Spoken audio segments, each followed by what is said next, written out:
निसंतान माता पिता, एक बांझ माँ को मिला बेटा। कॉलबेल की आवाज़ सुनकर जैसे ही सुबह सुबह दीपक ने दरवाज़ा खोला, सामने एक पुराना सा ब्रीफकेस लिए गांव के मास्टर जी और उनकी बीमार पत्नी खड़ी थी। मास्टर जी ने चेहरे के हाव भाव से पता लगा लिया था कि उन्हें सामने देख दीपक को जरा भी खुशी का एहसास नहीं हुआ है।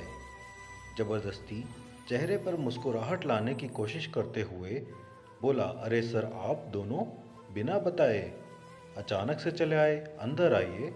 मास्टर जी ब्रीफकेस उठाए अंदर आते हुए बोले, हाँ बेटा, अचानक से ही आना पड़ा। मास्टरनी साहब बीमार हैं, पिछले कुछ दिनों से तेज फीवर है, उतर ही नहीं रहा, काफ़ी कमज़ोर भी हो गई हैं। गांव के डॉक्टर ने एम्स दिल्ली में दिखाने की सलाह दी है। अगर तुम आज ऑफिस से छुट्टी लेकर जरा वहाँ नंबर लगाने में मदद कर सको तो। नहीं नहीं, छुट्टी तो ऑफिस से मिलना असंभव सा है, बात काटते हुए दीपक ने कहा। हालांकि अगले हफ्ते दीपक के ससुराल से सास ससुर और साली आने वाले थे, तो अभी से एक सप्ताह की छुट्टी के लिए सारी तैयारी हो चुकी थी। थोड़ी देर में रीता ने भी अनमने ढंग से 2 कप चाय और कुछ बिस्किट उन दोनों बुजुर्गों के सामने टेबल पर रख दिए। तारा सोकर उठी तो मास्टर जी और उनकी पत्नी को देखकर खूब खुशी से चहचहाते हुए दादू दादी बोलकर उनसे लिपट गई। दरअसल 6 महीने पहले जब दीपक एक सप्ताह के लिए गांव गया था, तो तारा ज़्यादातर मास्टर जी के घर पर ही खेला करती थी। मास्टर जी निसंतान थे और उनका छोटा सा घर दीपक के गांव वाले घर से बिल्कुल सटा था। बूढ़े मास्टर जी तारा के साथ खूब खेलते और मास्टरानी जी बूढ़ी होने के बावजूद दिन भर कुछ ना कुछ बनाकर तारा को खिलाती रहती थी। बच्चे के साथ वो दोनों भी बच्चे बन गए थे। गांव से दिल्ली वापस लौटते वक्त तारा खूब रोई। उसके अपने दादा दादी तो थे नहीं, मास्टर जी और मास्टरानी जी में ही तारा दादा दादी देखती थी। जाते वक्त दीपक ने घर का पता देते हुए कहा कि कभी दिल्ली आएं तो हमारे घर जरूर आइए, बहुत अच्छा लगेगा। दोनों बुजुर्गों की आंखों से तारा को जाते देख आंसू गिर रहे थे और जी भर भर कर आशीर्वाद दे रहे थे।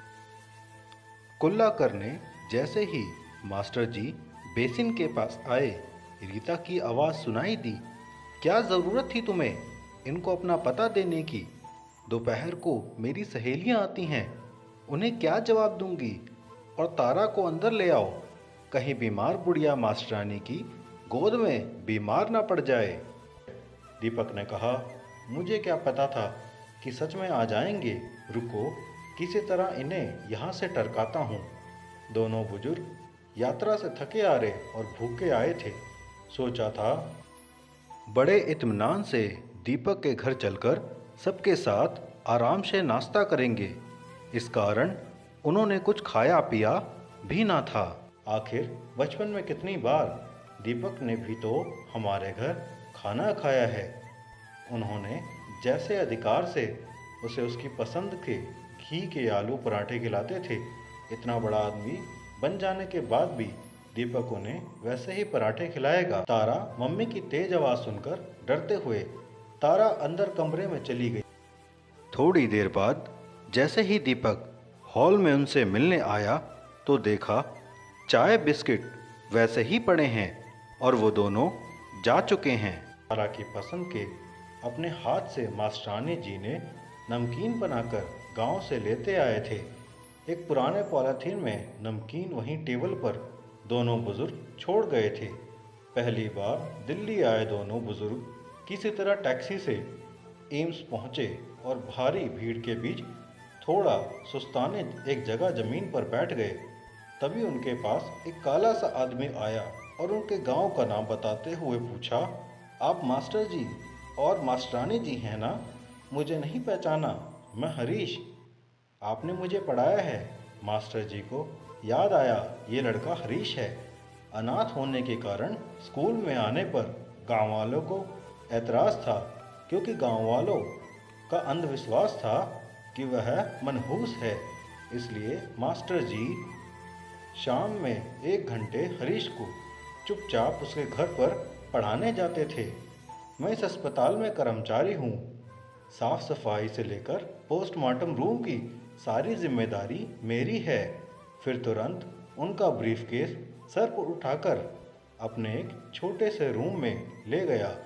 रास्ते में अपने साथ काम करने वाले लोगों को खुशी खुशी बता रहा था, मेरे रिश्तेदार आए हैं, मैं इन्हें घर पहुंचाकर अभी आता हूं।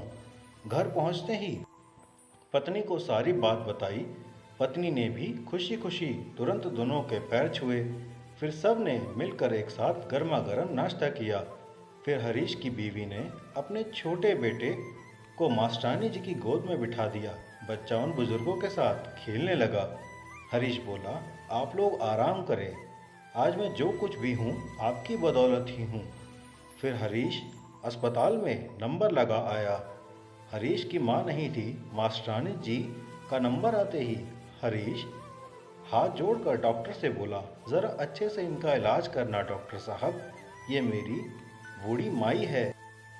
सुनकर बूढ़ी माँ ने आशीर्वाद की झड़ियाँ लगाते हुए अपने कांपते हाथ हरीश के सर पर रख दिए। वो बांझ औरत आज सचमुच माँ बन गई थी। उसे आज बेटा मिल गया था और उस बिन माँ के हरीश को भी माँ मिल गई थी। इस कहानी से हमें ये सीखने को मिलता है कि हमें अपने बड़े बुजुर्गों का आदर सत्कार करना चाहिए, उन्हें प्यार देना चाहिए। आशा करता हूँ आपको आज की ये कहानी पसंद आई हो। कृपया मुझे सपोर्ट करें, मेरे चैनल को सब्सक्राइब करें, लाइक करें, कमेंट करें। धन्यवाद।